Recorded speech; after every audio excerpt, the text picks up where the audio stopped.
Hello, wonderful learners. Welcome back to Learn English Road, where we make learning English exciting, meaningful, and unforgettable.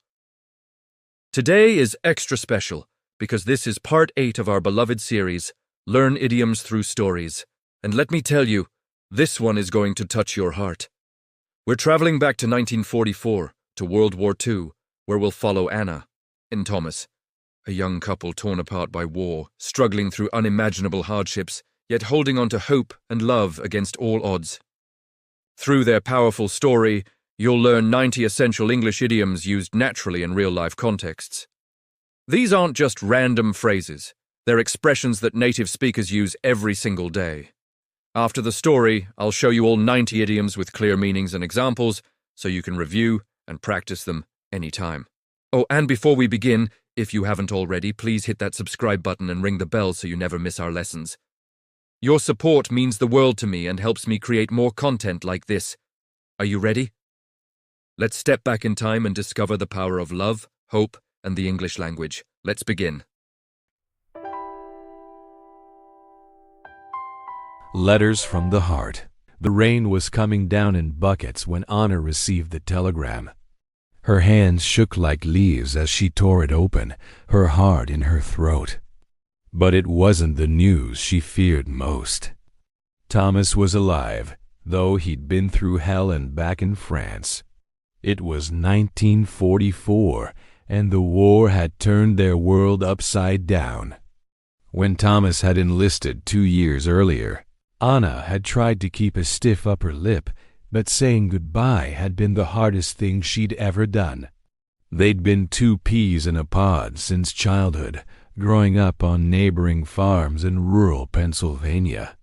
They'd shared everything: secrets, dreams, first kisses behind the old barn. When Thomas had proposed under the cherry tree by the creek, Anna hadn't hesitated for a second. They married just 6 months before he shipped out, a small ceremony with barely enough sugar for a wedding cake. "I'll be back before you know it," he'd promised on the platform, his uniform still stiff and new, though they both knew he was whistling in the dark. The train whistle blew, and Anna watched him disappear into a sea of other young men, all heading toward an uncertain future. The months apart felt like an eternity. Anna had moved into town to work around the clock at the factory, making parachutes for the troops. Every stitch was a prayer, every seam a hope that somewhere, somehow, her work might help bring Thomas home. She shared a cramped room with 3 other women, all with husbands or sweethearts overseas. The walls were paper-thin, and at night she could hear the others crying into their pillows, trying to muffle the sound. Money was tight as a drum, and Anna had learned to make do with rations. She'd stretch a single egg into breakfast for 2 days, water down the soup until it was barely more than flavored water, and darn the same stockings until there was more thread than original fabric. She saved every penny she could, dreaming of the life she and Thomas would build when he came home. But compared to what Thomas was facing, her struggles were small potatoes. His letters arrived few and far between, but when they did, Anna read them until she knew every word by heart. She kept them tied with a blue ribbon in a shoebox under her bed, and on the hardest nights, she'd read them again by candlelight, trying to hear his voice in the words. Thomas wrote about the men in his unit, how they'd become brothers in arms. He wrote about a young private named Jimmy who was just 18 and green as grass when he arrived, still talking about his girl back home and the garage he planned to open after the war. Thomas had taken him under his wing, teaching him the ropes and helping him keep his chin up when homesickness hit hard. One letter described a night when they'd been sitting ducks in a bombed-out farmhouse, enemy fire all around them. Thomas had thought his number was up, that he'd bought the farm for sure. But Jimmy had risked his own life to pull Thomas to safety when shrapnel came out of nowhere. "That kid saved my bacon," Thomas wrote. "He's got nerves of steel. Reminds me of you, actually braver than he knows." Anna's best friend Margaret lived next door, and they'd become each other's rock during those dark days. Margaret's husband Frank was somewhere in the Pacific, and together the women would burn the midnight oil, writing letters, knitting socks, and trying to keep their spirits up. When one of them felt ready to throw in the towel, the other would remind her that they had to stay the course. "We're all in the same boat," Margaret would say, pouring weak tea into chipped cups. "We'll get through this come hell or high water." But things got harder. In August, Margaret received the telegram she'd been dreading. Frank had been killed at Saipan. Anna held her friend as she screamed and wept, her grief so raw it was hard to stomach. Margaret seemed to age overnight, the light gone from her eyes.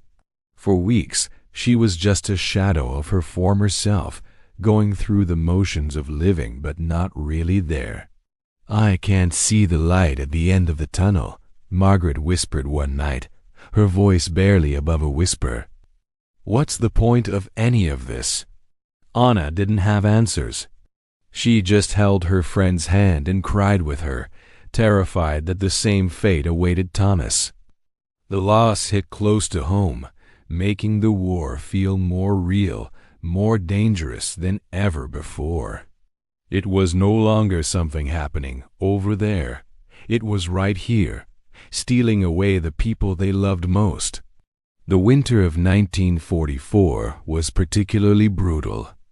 News from the front was often grim, and Anna found herself walking on eggshells, afraid that any day might bring the telegram every wife dreaded. Her mother told her she was wearing herself to the bone with worry, but Anna couldn't help it. Thomas was her whole world, her better half, and the thought of losing him made her feel like she was hanging by a thread. At the factory, the conditions worsened. They were working their fingers to the bone, 12-hour shifts with barely a break. The foreman, Mr. Patterson, was a tough nut to crack, demanding more and more production. Several women had collapsed from exhaustion, but they needed the work. Without their wages, their families would go hungry. Anna's own health began to suffer. She'd lost so much weight that her wedding ring slipped off her finger. She had to tie it on a chain around her neck. Dark circles hung like shadows under her eyes, and a persistent cough wouldn't quit. The factory doctor said she was run down and needed rest, but rest was a luxury she couldn't afford. Then, in early December, disaster struck at the factory. A fire broke out in the supply room, and the old building went up like a matchstick. Anna helped evacuate the women on her floor, the smoke thick as pea soup, burning her lungs. 3 women didn't make it out. Anna had known them all, had shared lunch with them, laughed with them, cried with them. The factory closed for repairs, and suddenly Anna had no income. She was between a rock and a hard place. No job, rent due, and winter setting in. She took whatever work she could find, cleaning houses for wealthy families who'd been spared the worst of the war's hardships. Some treated her kindly, but others looked down their noses at her, making her feel like dirt under their feet. "Times are tough all over," one woman said dismissively when Anna asked about late payment, adding insult to injury. Then, just before Christmas, the letters from Thomas stopped. 1 week passed, then 2, then 3. Anna tried to keep her head above water, but the silence was deafening. She'd lie awake at night, tossing and turning, imagining the worst. Every knock on the door made her jump out of her skin, fearing the telegram boy. Margaret tried to comfort her, saying, "No news is good news," but Anna knew her friend was grasping at straws. After all, Margaret had gotten no warning before Frank's death, just the brutal telegram that had pulled the rug out from under her. Anna went to the Red Cross office every day, hoping for information. The woman behind the desk knew her by name now, could see her growing desperation. But there was nothing. Thomas's unit had been in the Ardennes when the German offensive began, and communications had been cut off at the knees. Thousands of men were missing, and the office was swamped with frantic wives and mothers. Christmas came and went in the blink of an eye. Anna went through the motions, attending church with her mother, forcing down a meager dinner, but her heart wasn't in it. She put on a brave face for her family, but inside she was falling apart. At night, she'd clutch Thomas's letters to her chest and pray until her voice was hoarse, bargaining with God, promising anything if only Thomas could be spared. Margaret, still deep in her own grief, tried to help. "You've got to pull yourself together," she said gently. "Thomas needs you to be strong. He needs something good to come home to. But what if he's not coming home?" Anna sobbed. "What if I'm fooling myself, holding on to hope when there is none?" "Then you'll cross that bridge when you come to it," Margaret said firmly. "But until you know for sure, you keep fighting. That's what Frank would want me to do. That's what Thomas would want for you." The new year arrived with no celebration. Anna had taken ill, her persistent cough turning into a fever that knocked her flat. She couldn't afford a doctor, so she stayed in bed, shivering under thin blankets, while Margaret brought soup and tried to nurse her back to health. "You're at death's door," Margaret said, genuinely frightened. "I'm getting the doctor whether you like it or not." The doctor diagnosed pneumonia and said Anna needed hospital care, but there were no beds available. The hospitals were overflowing with wounded soldiers returning from overseas. He left what medicine he could and told Margaret to keep Anna warm and hydrated. It was touch and go for several days. Anna drifted in and out of consciousness, dreaming of Thomas, of the life they'd planned, of children they'd hoped to have. In her fevered dreams, she saw him clearly, heard him calling her name. Sometimes he was the boy she'd known, laughing as they ran through wheat fields. Sometimes he was a stranger, haunted and hollow-eyed, covered in mud and blood. She'd wake up screaming, not knowing which vision was real, which was nightmare. It was in this state, weak and delirious, that the telegram arrived on New Year's Day. Margaret took it with shaking hands, terrified of what it might say, terrified of having to tell Anna if it was bad news. She opened it slowly, her heart pounding like a drum. Then she burst into tears, but this time they were tears of joy. Thomas was alive. He'd been injured and was out of the woods medically, recovering in England. He'd be home within the month. Margaret raced to Anna's bedside, shaking her awake. "Anna, Anna, wake up. He's alive. Thomas is coming home." Anna thought she was dreaming at first, that the fever had gotten the best of her. But as Margaret read the telegram again and again, the truth finally sank in. Thomas was alive, hurt, but alive, coming home. For the first time in months, Anna smiled. The weight of the world seemed to lift from her shoulders. She wept with relief, with gratitude, with a joy so profound it was almost painful. The news was just what the doctor ordered. Anna's recovery was swift after that. Within days, she was back on her feet, weak but determined. She found work at a local bakery, and though the pay was modest, it was enough. She started preparing for Thomas' return, saving every penny, mending his old clothes, making their room as welcoming as she could. When the day finally came, Anna stood on the platform, her heart racing a mile a minute. The train pulled in, and soldiers began to disembark, some whole, some bandaged, some on crutches. Anna scanned every face, desperate to find the one she loved. Then she saw him, thinner than she remembered, leaning heavily on a cane with a haunted look in his eyes, but unmistakably Thomas. Their eyes met across the crowded platform, and suddenly nothing else existed. They ran to each other, or as much as Thomas could run with his injured leg, and when they embraced, Anna thought her heart might burst. "I told you I'd come back," Thomas whispered, his voice choked with emotion.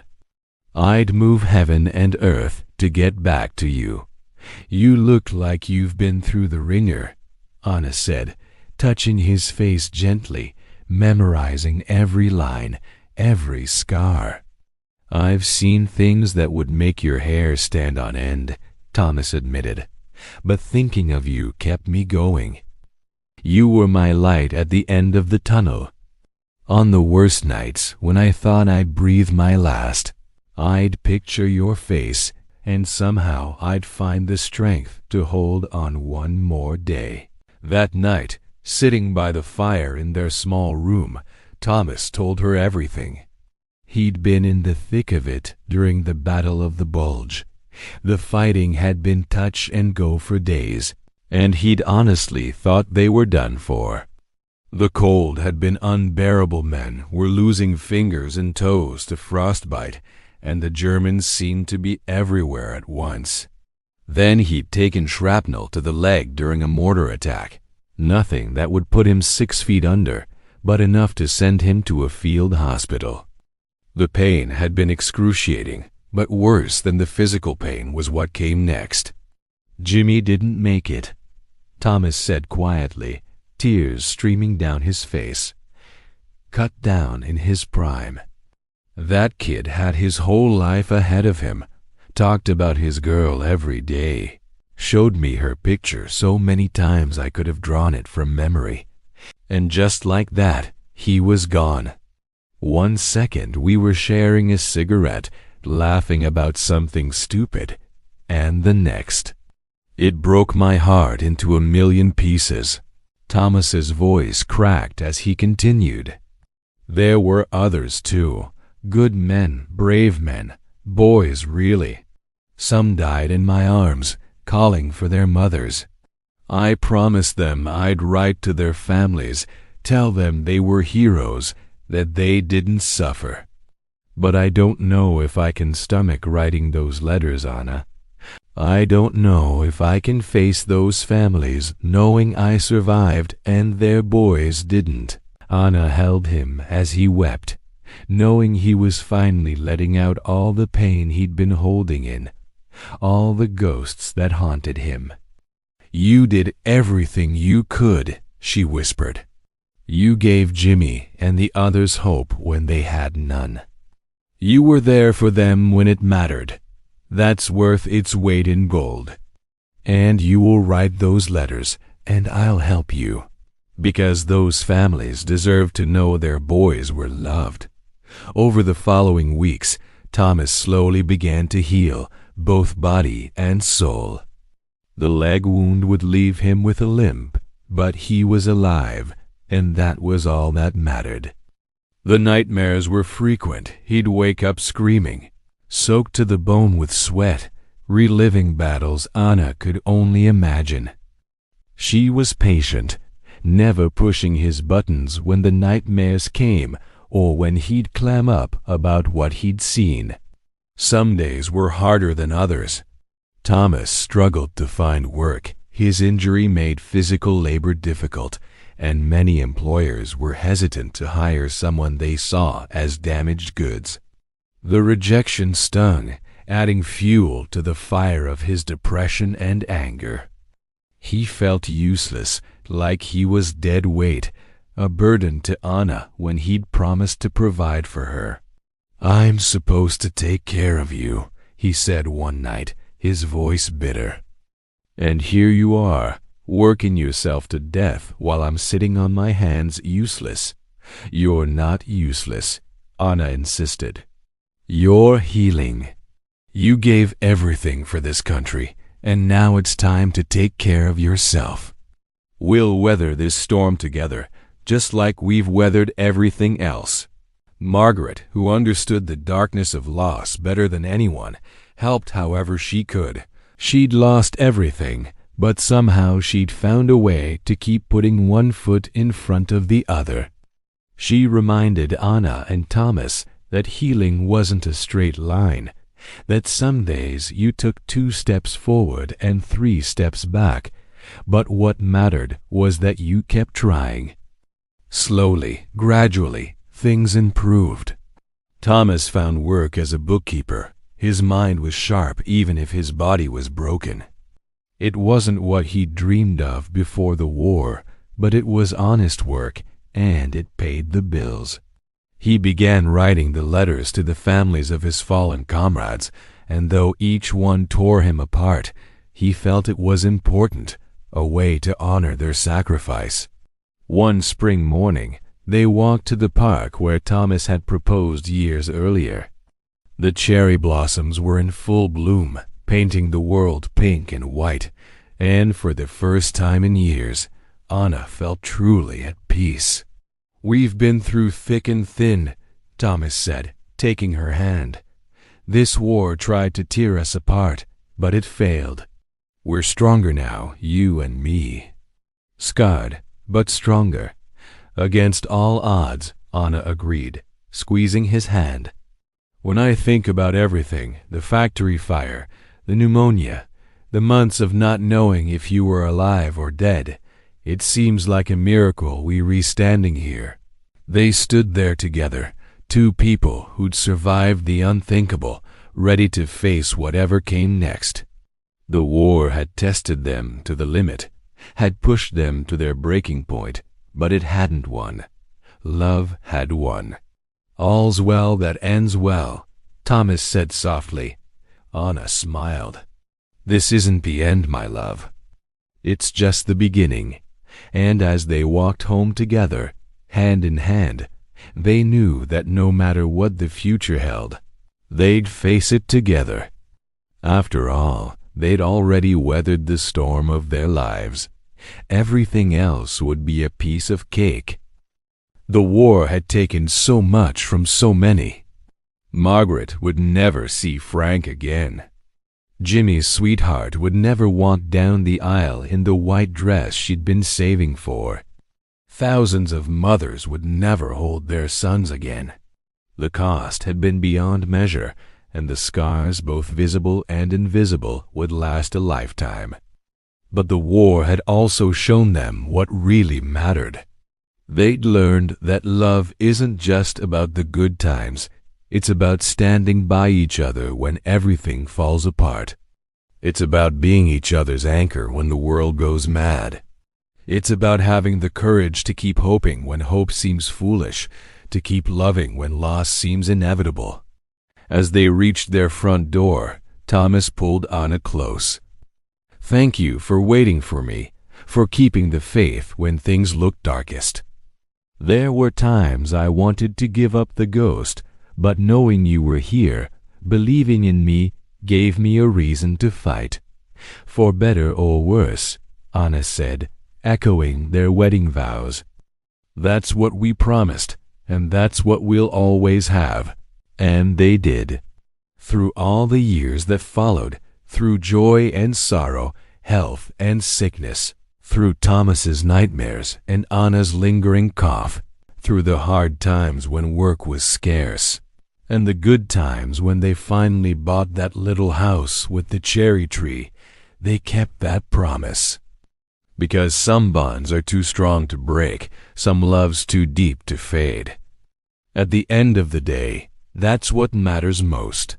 Not the battles won or lost, not the medals or the glory, but the quiet moments, a hand to hold, a shoulder to cry on, a love that endures when everything else falls away. In memory of all those who loved, lost, and persevered during World War II, may we never forget their sacrifice, their courage, and their unwavering hope in the face of darkness.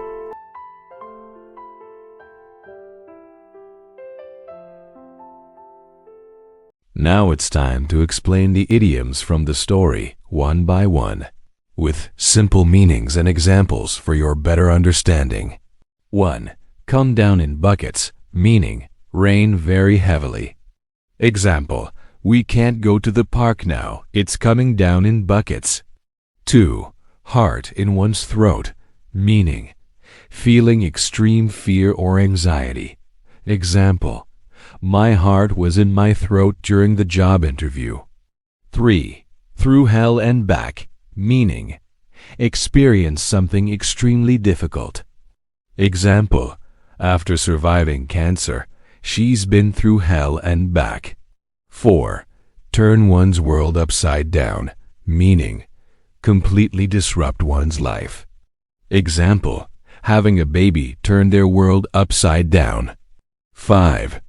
Keep a stiff upper lip, meaning remain brave and not show emotion. Example, he kept a stiff upper lip at the funeral despite his grief. 6. Two peas in a pod, meaning very similar, inseparable. Example, those twins are like two peas in a pod. 7. Before you know it, meaning very quickly, sooner than expected. Example, summer will be here before you know it. 8. Whistle in the dark, meaning pretend to be confident when scared. Example, saying the exam will be easy is just whistling in the dark. 9. Around the clock, meaning all day and all night, 24 hours. Example, the hospital staff works around the clock. 10.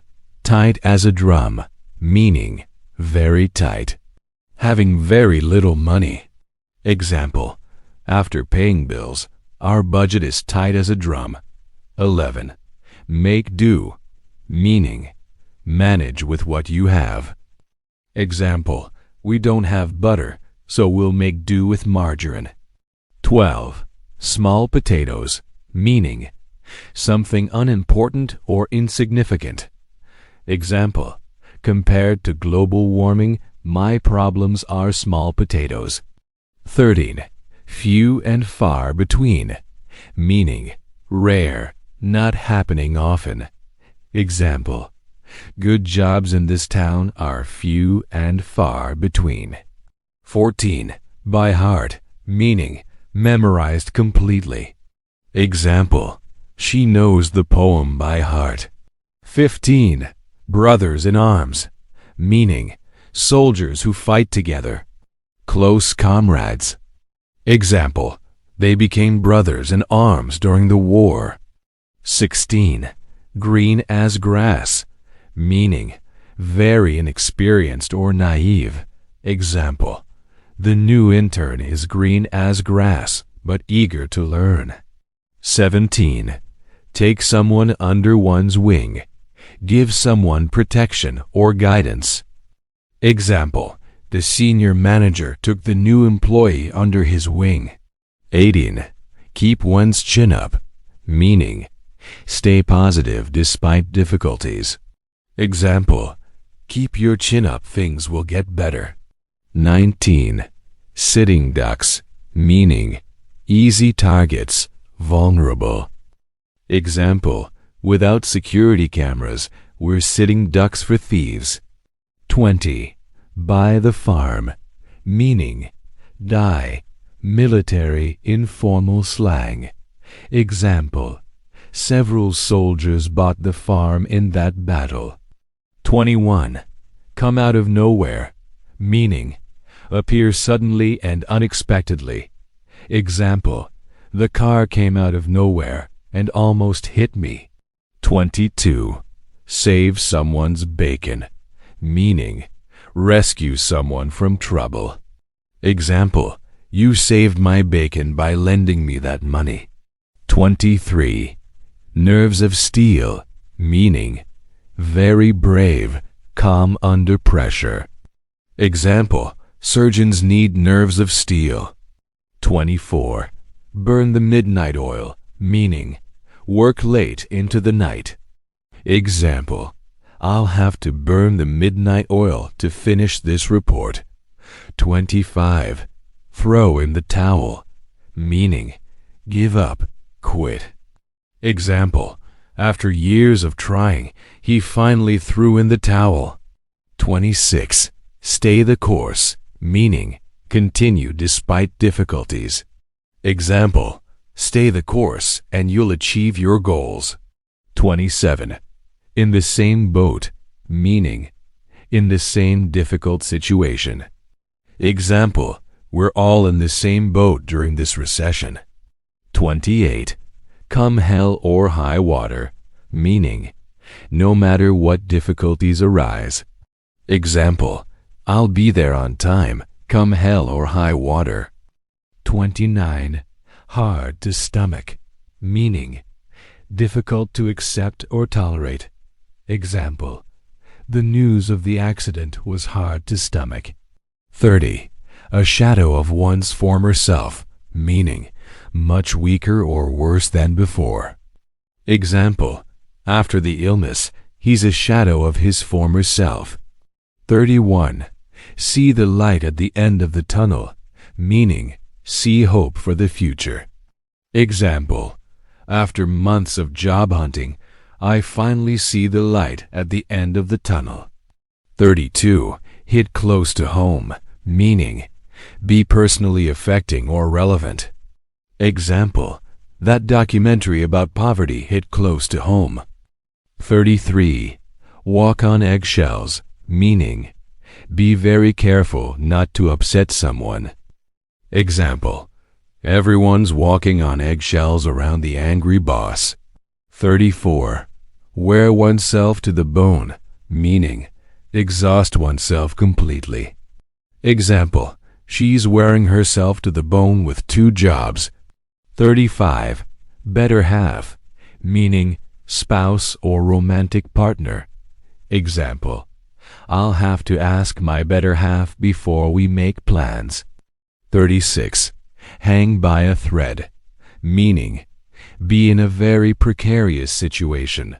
Example, after the scandal, his career is hanging by a thread. 37. Work one's fingers to the bone, meaning work extremely hard. Example, they worked their fingers to the bone to build that business. 38. A tough nut to crack, meaning a difficult person or problem. Example, getting him to agree is always a tough nut to crack. 39. Run down, meaning exhausted, in poor condition. Example, I feel completely run down after that busy week. 40. Go up like a matchstick, meaning burn very quickly. Example, the dry wooden house went up like a matchstick. 41. Thick as pea soup, meaning very thick or dense, usually fog smoke. Example, the fog was thick as pea soup this morning. 42. Between a rock and a hard place, meaning facing 2 difficult choices. Example, I'm between a rock and a hard place, quit or accept a pay cut. 43. Add insult to injury, meaning make a bad situation worse. Example, they fired him, then adding insult to injury, billed him for training. 44. Keep one's head above water, meaning barely manage to survive cope. Example, with these bills, I'm just keeping my head above water. 45. Toss and turn, meaning be unable to sleep, restless. Example, I was tossing and turning all night worrying about the exam. 46. jump out of one's skin, meaning be extremely startled. Example, the loud noise made me jump out of my skin. 47. Grasp at straws, meaning try anything in desperation. Example, suggesting that remedy is just grasping at straws. 48. Pull the rug out from under someone, meaning suddenly remove support. Example, when they canceled the project, they pulled the rug out from under us. 49. Cut off at the knees, meaning suddenly stop or defeat. Example, the new regulations cut the company off at the knees. 50. In the blink of an eye, meaning very quickly. Example, the years passed in the blink of an eye. 51. Go through the motions, meaning do something without enthusiasm. Example, he's just going through the motions at work these days. 52. Pull oneself together, meaning regain composure, calm down. Example, pull yourself together, the presentation starts in 5 minutes. 53. Cross that bridge when one comes to it, meaning deal with a problem when it happens. Example, don't worry about that now. We'll cross that bridge when we come to it. 54. Knock someone flat, meaning make very sick or defeat completely. Example, the flu knocked me flat for a week. 55. At death's door, meaning very close to dying. Example, she was at death's door but miraculously recovered. 56. Touch and go, meaning uncertain, risky. Example, after the surgery, it was touch and go for several days. 57. Out of the woods, meaning past the most dangerous part. Example, the patient is improving but not out of the woods yet. 58. Get the best of someone, meaning defeat or overcome. Example, his temper got the best of him during the argument. 59. The weight of the world, meaning heavy burden or responsibility. Example, he carries the weight of the world on his shoulders. 60. Just what the doctor ordered, meaning exactly what was needed. Example, this vacation is just what the doctor ordered. 61. Race a mile a minute, meaning go very fast, heart, thoughts. Example, my mind was racing a mile a minute before the interview. 62. Through the ringer, meaning experience something difficult. Example, after the divorce and job loss, she's been through the ringer. 63. Make one's hair stand on end, meaning terrify, horrify. Example, that horror movie made my hair stand on end. 64. Light at the end of the tunnel, meaning hope after difficulty. Example, graduating soon, I can finally see the light at the end of the tunnel. 65. In the thick of it, meaning in the middle of intense activity. Example, we're in the thick of it with the holiday rush. 66. Done for, meaning doomed, finished. Example, when the engine failed, I thought we were done for. 67. Put someone 6 feet under, meaning kill or cause to die. Example, that disease nearly put him 6 feet under.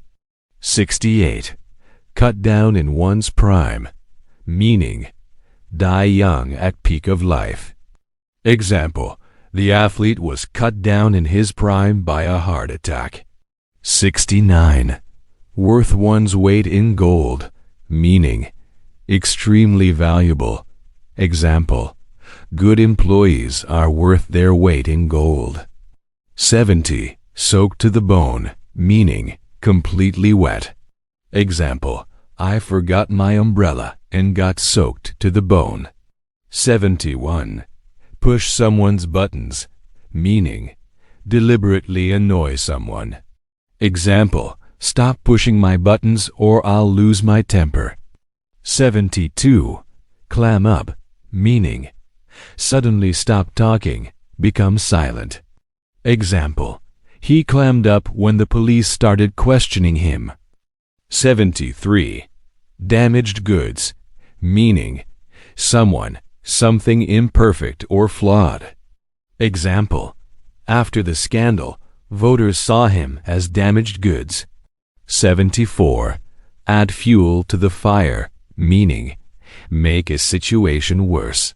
Example, your criticism is just adding fuel to the fire. 75. Dead weight, meaning a useless burden. Example, that team member is dead weight, he never contributes. 76. Sit on one's hands, meaning do nothing, be inactive. Example, I can't just sit on my hands while the company fails. 77. Weather the storm, meaning survive a difficult period. Example, if we weather this storm, the business will be stronger. 78. Put one foot in front of the other, meaning keep going despite difficulty. Example, I'm exhausted, but I keep putting one foot in front of the other. 79. Through thick and thin, meaning through good and bad times. Example, true friends stick together through thick and thin. 80. Against all odds, meaning despite very low probability of success. Example, against all odds, they won the championship. 81. Breaking point, meaning the moment when one can't take any more. Example, after working 80-hour weeks, I've reached my breaking point. 82. A piece of cake, meaning very easy. Example, that test was a piece of cake. 83. Give up the ghost, meaning die, stop working. Example, my old car finally gave up the ghost. 84. Keep the faith, meaning maintain belief and hope. Example, keep the faith. Your hard work will pay off. 85.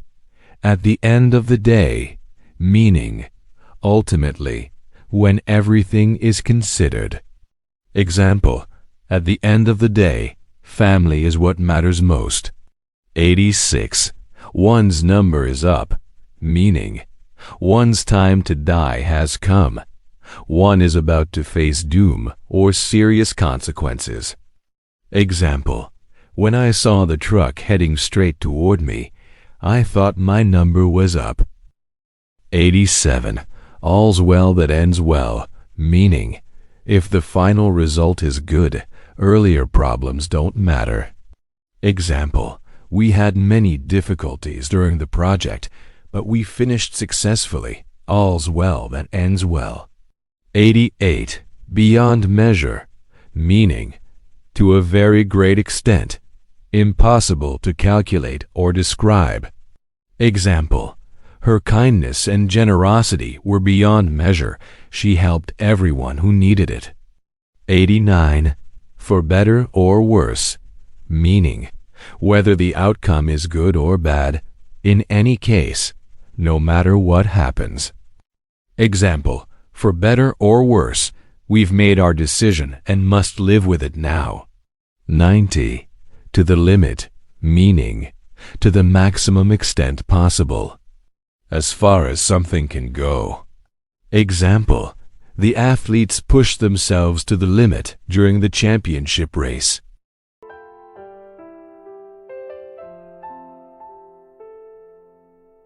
And there you have it, Anna and Thomas's incredible journey of love, loss, and survival during World War II, along with 90 powerful idioms that will transform the way you speak English.